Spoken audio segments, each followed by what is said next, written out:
素敵な音色が聞こえてきました、宇部市出身のピアニスト小林愛美さんです。小林さんは現在東京の高校に通いながら世界を舞台に活躍しています。畠山アナウンサーが話を伺いました。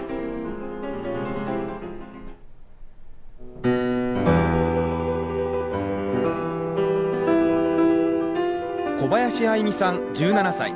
宇部市出身の今注目の若手ピアニストです。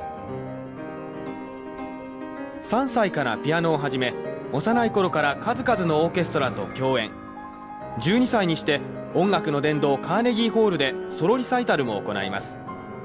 その後も毎年10を超えるコンサートで国内外を飛び回っています。メジャーレーベルから2枚のアルバムもリリース。今はクラシック界の名門東京の東邦女子高等学校音楽科で学んでいます。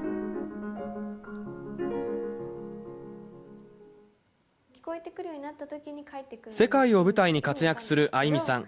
しかし普段はまだあどけなさの残る17歳の表情を見せます。宇部を離れたのが小学校5年の時ですよね、はい、かれこれ東京にも5年ほどいると思うんですけど、たまに山口に帰ってきたりはするんですか？たまに帰ります。本当2年に1回とか3年におばあちゃん家があるんで、普通に食べたり寝たり友達に会ったりとか、はい、4キロぐらい太りま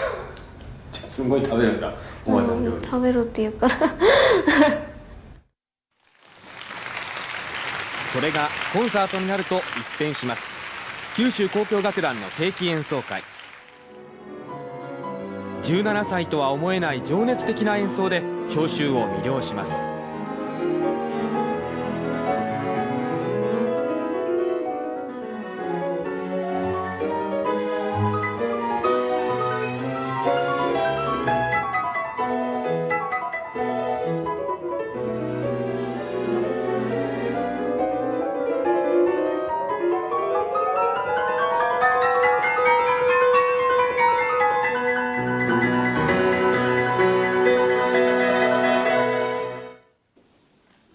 その愛美さんの演奏を支えているのは持ち前の集中力です。それはリハーサルであっても変わりません。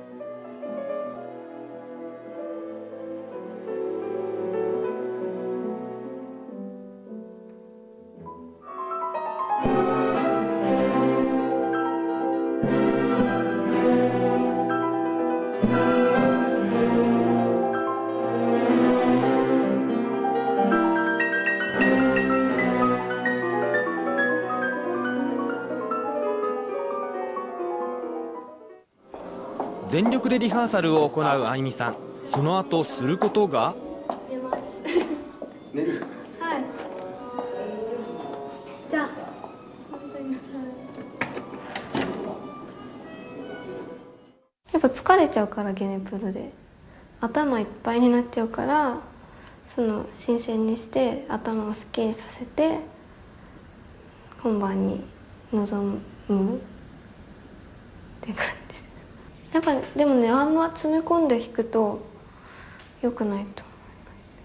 す。やっぱ疲れるじゃないですか。2時間とかソロの時はリハーサルするし、で2時間ぶっ通しでして、またソロのコンサート2時間っていうと、もう最後の方体力続かないと思うし、その体力的にもやっぱりちゃんと万全で臨みたいから寝るようにしてます。愛美さんは今転機を迎えています。コンサートを大幅に減らそうとしているのです。その背景には演奏家としてのある危機感があります。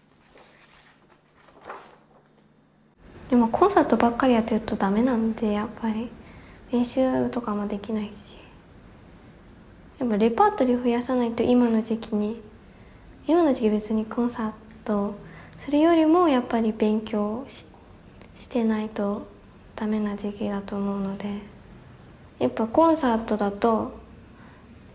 仕上がるって見えてる曲じゃないと挑戦できないので、できないっていう曲は挑戦できないんじゃないですか。やっぱその弾けない曲を人の前で弾くわけにはいかないし。そこで音楽を一から勉強しようとアメリカに留学することを決めました。音符の一つ一つに込められた作曲家の思いに向き合いたいと思ったからです。楽譜と向き合う、でも一回覚えちゃうと見なくても弾けるから、そんなに楽譜に忠実じゃなくなってくるんですけど、やっぱりもう一回見直して楽譜に作曲家はどういうことを伝えたかったのかとか、楽譜にこう思いが込められてると思うから、それを見ながら練習していくことはすごい大事だなと思います。今までの覚えて弾けてた時っていうのはどんな風に感じながら弾いてたの？本能的に分かる、なんかピッてくるんですけど、そのピッてくるだけじゃアーチ的な演奏ができないから、そ